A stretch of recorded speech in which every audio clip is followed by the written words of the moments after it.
And then she thought of sliding into her front door in tiptoeing shame, having failed, and having everyone know about it. She took a steadying breath and pushed her way inside the doors. "Hi," she muttered. "Hi, I'm Bryony. So nice to meet you. Can I get you a drink?" Standing in front of the dusty living room mirror, with its listless draping of tinsel, Jaime applied a wobbling slick of eyeliner. "You nearly ready?" she said. "I was thinking," Luke said from inside the bedroom, and his voice sounded as though he had rehearsed what to say next. "If it's not my thing, and I'd rather... well, would you mind if I sort of ducked out early, or..." Jamie's gaze came to rest on the reflection of her powdered bottom lip. "Or what?" she asked. "I don't know." "Well, we have to go in..." Her watch read almost 7:30. "For God's sake, we have to get going, and I haven't even... Look, this Donna booked the table for 7. Can't we just see how it goes?" "I thought the quiz started at 8. "Yes," she said, her voice a little too loud. She expelled a hard puff of air through her mouth that untidied her fringe. "But we all want to meet first, right? And what if everyone's there before us, and we're stuck at the end of the table not talking to anyone?" "We could talk to each other." "That is the exact opposite of the point. The exact opposite." "I was joking. It was a joke." "Well, it's not..."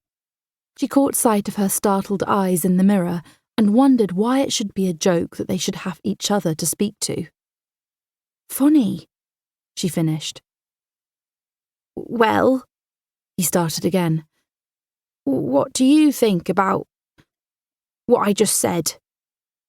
"Look, I'm nervous too, all right, but let's just do our best." "I'm not nervous. Who said anything about being nervous? Just not sure it'll be my thing." "I mean, it's not exactly fun for me if I'm forcing you into it," she said.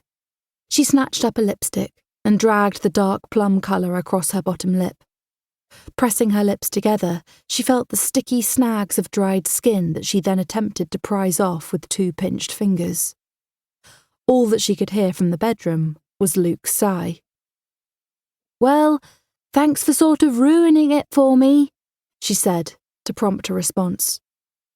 "One night out with actual people, and you can't even do that." He still didn't say anything, and she knew the silence was supposed to fill her with guilt. He'd be sitting on the bed with his hands folded in his lap, awaiting a tentative finger tap on the door for her to say, "Sweetie, it's okay, we don't have to." She could sit beside him on the buttercup print duvet and rest her chin on his shoulder. But they had been there before. She wasn't sure it made either of them feel better. Jaime applied a second smear of lipstick, but, against the bright polka dots of her jumper, it made her mouth look clownish. Her face was too white against the heavy curtain of her copper-bright hair, and her cheeks were too childishly plump to convey any real sense of worldliness or sophistication. She had the sudden impulse to pick up her phone and cancel the whole thing. Luke emerged from the bedroom, pulling the hem of a maroon t-shirt over his pale belly.